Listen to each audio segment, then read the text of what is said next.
el doctor Adolfo García con nosotros, ¿no? La columna que cada mes, ya es la 7ª que tenemos con Adolfo, y primero, Adolfo, ¿cómo te va? Gracias por venir, ¿eh? Te agradezco mucho. Pero bueno, estábamos hablando de varias cosas y yo medio me desconcentré. Y temas que tienen que ver con esto que vamos a hablar hoy, que es el lenguaje y las emociones, ¿no? Claro, así es, sí. Pero bueno, estábamos hablando, nos reíamos un poco, porque aparte, a veces en el lenguaje y en la emoción, que puede ser positiva o negativa, lo estábamos hablando recién con vos, hay miles de cosas. Por ejemplo, yo decía, mi amor, te amo. ¿A quién se lo estás diciendo? No a vos en este momento, pero... Qué lástima, me estaba empezando a emocionar, Dani. Nací para ti. Claro.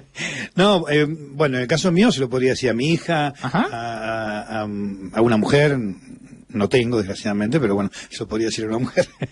Te lo podría decir a todas entonces. A todas, claro. Pero... Sí, por la pareja. No, quiero que sepa que esta es una columna seria, pero es importante... No, dejó de ser seria desde que auspicié el bloque, nene. El doctor García, que es un hombre, bueno, ya ustedes lo conocen, tiene un rasgo, diría, humorístico muy bueno, porque aparte es humor serio. Sí. ¿No? ¿Viste cómo hace Lelutier, por ejemplo? Claro. Bueno, tiene un humor así el doctor García. No, pero me estás poniendo una vara tremenda, escuchame, ahora me inhibiste, esto va a ser un fracaso total, escuchame, no. Bueno, volvemos entonces al tema. El lenguaje y las emociones. Cuando decíamos positiva, por ejemplo, esto que dije yo, o negativa, te voy a matar. Claro. Mira, esa distinción... No sé si está bien distinguido o no, tal vez lo hago de la ignorancia, ¿no? A ver, depende qué considera uno que es una buena distinción o no. La ciencia hace una distinción sistemática entre emociones positivas y negativas. Si uno ve los estudios en neurociencias cognitivas o en otras ramas, incluso en estudios sobre animales o en ciencia cognitiva en general, se hace una distinción gruesa entre emociones positivas y negativas. Más bien yo debería decir entre una emoción positiva y 4 emociones negativas canónicas.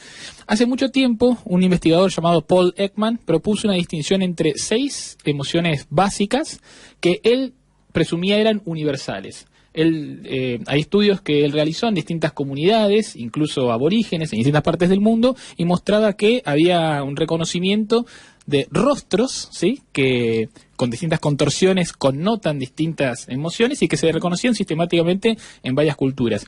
Las emociones negativas... Sin lenguaje sería sin lenguaje, solo... Hablamos de la fisionomía, ¿no? Como el rostro. El rostro, el semblante, la expresión facial, digamos, ¿no? Que no es fisonomía en sí, digamos, sino como uno contorsiona el rostro para denotar un cierto estado afectivo, ¿no? Por ejemplo, viste, si vos estás enojado, ¿no? Uno pone una cara así, viste, fruncís el ceño, ¿no? Hay una cara típica de enojo. Muchos la reconocemos más cotidianamente de lo que querríamos cuando uno vuelve a casa medio tarde, ¿no? Cosas así. O por ejemplo, Alan, tu hijo, que tiene ¿cuánto? ¿1 año? Tiene 9 meses. Se enoja y frunce el ceño. Ya te das cuenta que está...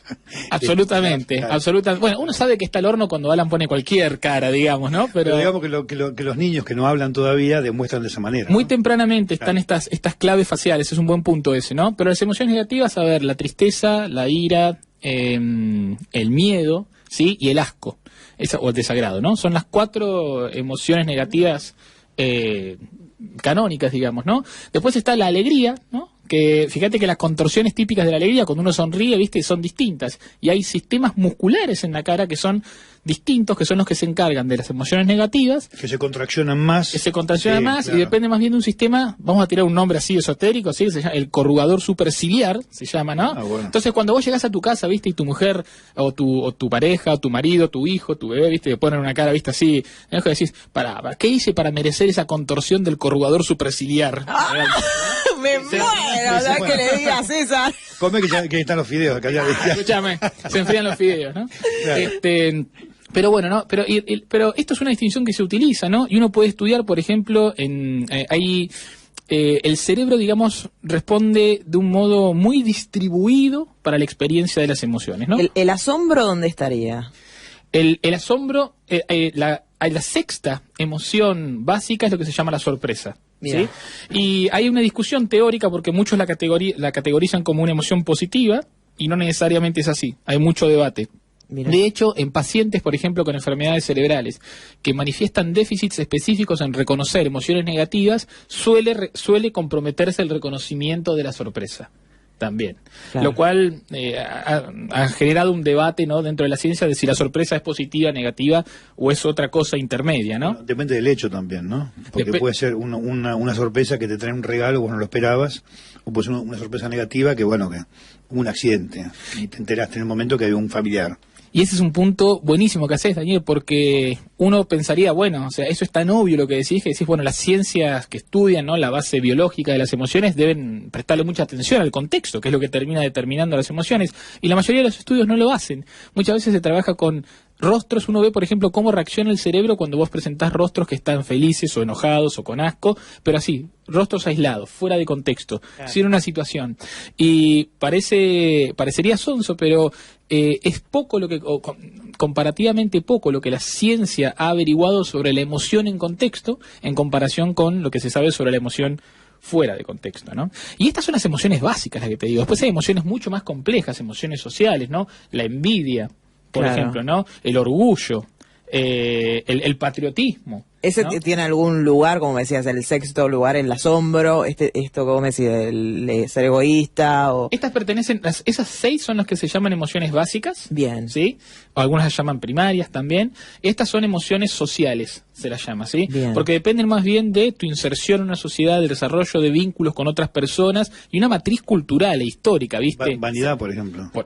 Por ejemplo. Sería tu emoción en base a algo social. Exactamente, Bien. ¿no? Y sobre todo en la construcción de un vínculo con otra persona, ¿no? La envidia, por ejemplo, ¿no? A uno no le genera envidia un motor de auto. Viste que hay mucha ¿No? gente Un que árbol. dice, ay, te envidio sanamente. ¿Qué pasa con eso? Porque yo escucho mucho y para mí no hay, o sí lo hay, envidia sana o envidia... Para mí no, Mira, pero quiero que me lo digas vos. Te voy a dar vuelta la oración. Si hay envidia sana o no, me parece que es una cuestión debatible, pero lo que sí te puedo decir es que hay enfermedades que comprometen el normal procesamiento de la envidia. Es decir, la envidia es algo que experimentamos todos los seres humanos y hasta puede tener una función adaptativa, ¿sí? De poner en valor qué cosas nos interesan y reconocer que alguien, mediante ciertos méritos o aptitudes, ha logrado algo. Y eso hasta puede ser algo que a vos te motiva a generar conductas propias para generar logros, ¿no? Claro. O sea, la envidia puede ser un motor para que vos digas, che, mira qué bueno este tipo, como le envidio, me voy a poner las pilas, ¿no? Pero hay enfermedades cerebrales que hacen que ciertas personas no puedan experimentar envidia normalmente, por ejemplo. Y si vos te vas a pensar, la envidia que es cuando vos te sentís mal porque al otro le va bien, dicho muy toscamente. No, Sí, verdad, sí, ¿no? sí. Eso es la envidia. Envidias el progreso del otro. Claro. Ahora, lo Desgraciadamente, interesante es que hay una emoción que es como la contracara de esto, que tiene un nombre. No tenemos una palabra en español, una sola palabra en español. El nombre que se utiliza es una palabra en alemán, se llama Schadenfreude. Y esto significa es cuando vos te pones bien porque al otro le va mal. Es cuando vos te pones contento por el infortunio del otro. Ah, bueno. Te lo pongo así, por ejemplo. ¿Vos sos hincha de qué cuadro, Daniel? De Independiente De Independiente. y de Docsú. Gracias a Dios que sacamos a Unión del medio el otro día. Bien, decime una cosa. O sea, entonces yo entiendo, vos como hincha del rojo, una de las mejores cosas que te puede pasar es que el rojo salga campeón, ¿no? Ah, me encanta, sí. Y creo que lo segundo mejor que te puede pasar es que Racing pierda una final. ¿Quién es Racing? ¿Te ha pasado que te Claro, pones contento claro. Sí, cuando sí, Racing sí. pierde 6-0? Ahí está otra emoción que es el fanatismo. Es el fanatismo. Pero eso cuando vos sentís cuando Claro. a Racing le va mal, o cuando en su momento, no sé, Lalín declaraba las deudas de Racing o cosas así, vos decías, bien, que les vaya mal, eso es Schadenfreude. Y eso es algo que nos pasa a todos.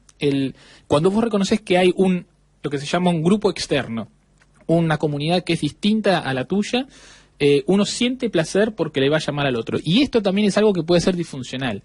Hay pacientes, por ejemplo, con enfermedad de Huntington, una enfermedad neurodegenerativa, que compromete ciertos circuitos cerebrales, las vías frontoestriadas, y la afección de las vías frontoestriadas, una partecita de ellas en particular, que se llama el estriado ventral, hace que las personas no puedan experimentar esta emoción, el Schadenfreude, naturalmente. Entonces, no sé si hay envidia sana o Schadenfreude sano, pero sí hay formas en que cuando tu cerebro no está sano, vos podés dejar de manifestar estas emociones.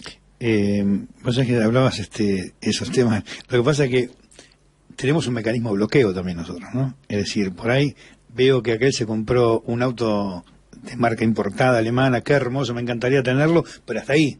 Hay un mecanismo de bloqueo. Sí, claro. El tema pasa cuando te pones mal porque el otro tiene ese auto. Es como... Por ejemplo, ¿no? Claro. Esas cosas.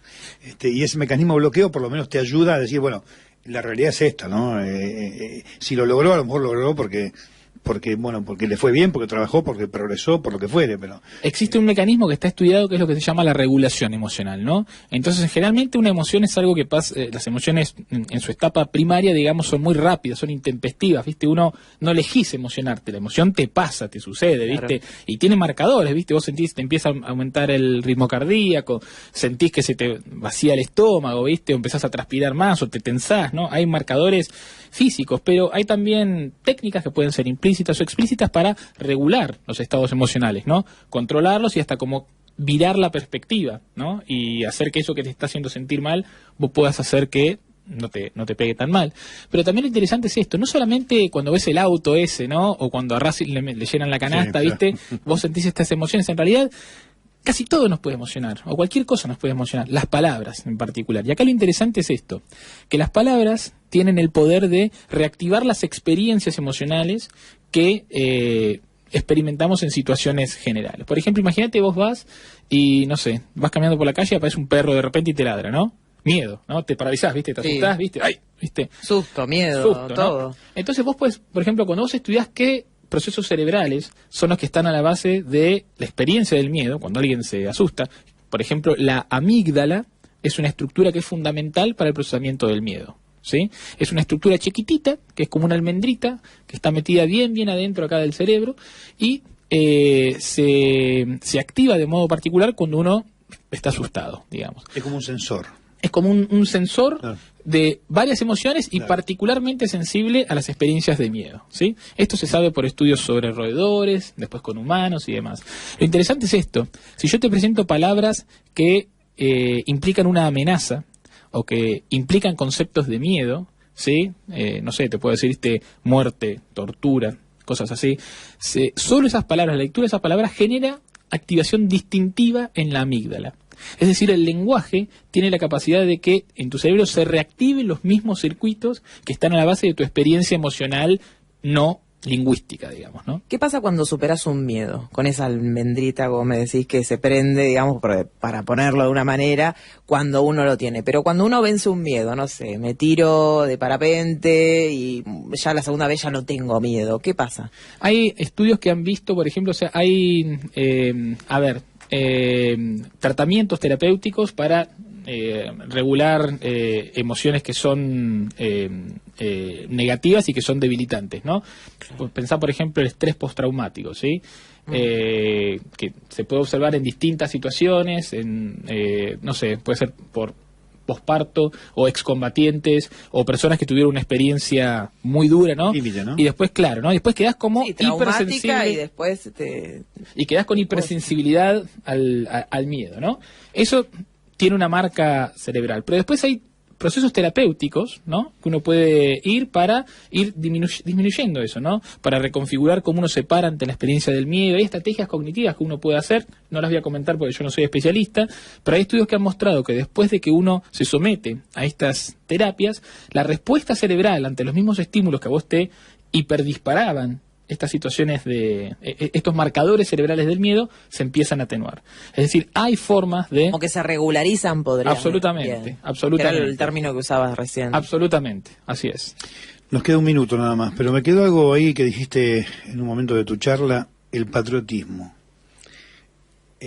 Porque es una sensación o una emoción negativa, dijiste, o que puede ser negativa. No la pondría en ningún rótulo. Es una emoción social, ciertamente. Es mucho más compleja que el miedo, que es algo muy primal en nosotros, ¿no? Porque tiene que ver con una carga, a lo mejor, política, hasta inclusive, ¿no? Una carga política, ideológica, cultural, histórica, y que es algo que, primero, es algo específico de nuestra especie. ¿Qué quiero decir con esto? Otras especies sienten miedo y sienten asco. Las ratas, ¿no? Los distintos chimpancés, aves, por ejemplo, ¿sí? Pero el patriotismo es algo muy distintivo de la especie humana. Vos pensás lo que implica el patriotismo, ¿no? O sea, la identificación con un un colectivo político, ideológico, ¿no? Una historia. Atado al concepto de nación o de país, o como uno quiera recortar eso. Y eso es muy distintivo de nuestra especie. Entonces lo que sí te puedo decir es que es una de esas emociones que son específicas de los seres humanos y que hablan de la complejidad de la vivencia emocional en nosotros, como especie en particular. Lástima que se nos fue el tiempo, pero tengo tantas preguntas para hacer porque aparte siempre que ven a Adolfo no, pero mejor porque nos queda todo las ganas de la próxima, que vamos a venir por supuesto que el mes que viene venís, ¿no? Sí, claro. Acá estaremos. Vamos a encontrar la forma de encontrarnos. Sí.